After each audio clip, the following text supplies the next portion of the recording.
खोपोली नगरपालिका निवडणूक प्रचाराच्या शेवटच्या टप्प्यात राष्ट्रवादी काँग्रेसने प्रभाग क्रमांक 8 मधून शेकापच्या नेत्या चित्रलेखा पाटील यांच्या उपस्थितीत भव्य बाईक रॅली काढली। कुलदीपक शेंडे आणि वैशाली जाधव हे दोन उमेदवार या प्रभागातून राष्ट्रवादीमधून निवडणूक लढवत आहेत। त्यांच्या प्रचारासाठी काढण्यात आलेल्या या रॅलीला नागरिकांचा उत्स्फूर्त प्रतिसाद मिळाला। खोपोली नगरपालिका निवडणुकीत सर्वच पक्षांचा जोरदार प्रचार सुरू आहे। राष्ट्रवादी शेकाप आघाडीतर्फे प्रचार सभा रॅली काढून जोरदार प्रचार सुरू आहे। प्रभाग क्रमांक 8 मधून राष्ट्रवादीचे उमेदवार कुलदीपक शेंडे आणि वैशाली जाधव यांची प्रचार रॅली काढण्यात आली। या रॅलीत कार्यकर्ते मोठ्या संख्येने सहभागी झाले होते।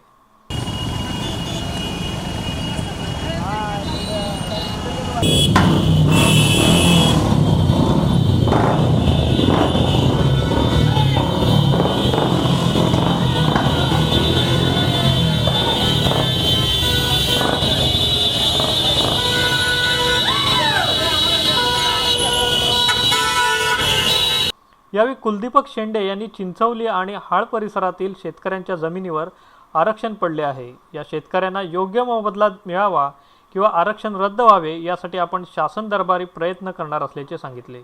आमच्या या चिंचवली, शेडवली आणि हाळ परिसरातील आमच्या या गावकऱ्यांचे, शेतकऱ्यांचे काही आरक्षण 20 वर्षापासून जमिनीवर पडलेले आहेत। त्यामधून आम्हाला त्यांना चांगला मोबदला द्यायचा आहे किंवा त्यांना चांगल्या प्रकारे आरक्षण उठवण्याचा जास्तीत जास्त आम्ही प्रयत्न करणार आहोत। कारण की 20 वर्ष झालेले की नगरपालिकेकडून आपल्याकडून कुठलीच डेव्हलपमेंट झालेली नाही आहे। तर आम्ही योग्य मोबदला देऊ किंवा मग आरक्षण उठवण्याचं शासन दरबारी काम करणार आहोत। खोपोली नगरपालिका निवडणुकीत आम्ही शेकाप आणि राष्ट्रवादी या पुरोगामी विचारांची आघाडी केली। आम्ही दिलेले सर्व उमेदवार हे तरुण आणि चांगल्या प्रवृत्तीचे आहेत।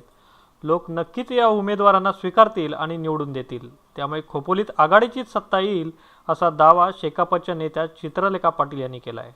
मला असं वाटतं ही आघाडी ही पूर्वगामी विचारांची आघाडी आहे आणि निश्चितपणे लोक याला स्वीकारतील आणि आपण या ठिकाणी सगळे चांगले तरुण तडफदार उमेदवार दिलेले आहेत आणि शेका पक्ष आणि राष्ट्रवादीचा बालेकिल्ला असलेली ही खोपोली नगरपालिका आपण चांगल्या प्रवृत्तीच्या लोकांना या ठिकाणी पुढे आणून त्यांची आपण ही लढवायला मागतो आणि त्याच्यावर नगरसेवक त्या पद्धतीने बसवायला मागतो। त्याच्यामुळे निश्चितच लोक त्यांना भरघोस असा पाठिंबा देतील दोन्ही पक्षाचे आणि खोपोली नगर पालिकेवर पुन्हा एकदा सत्ता बजावतील असं मला वाटतं।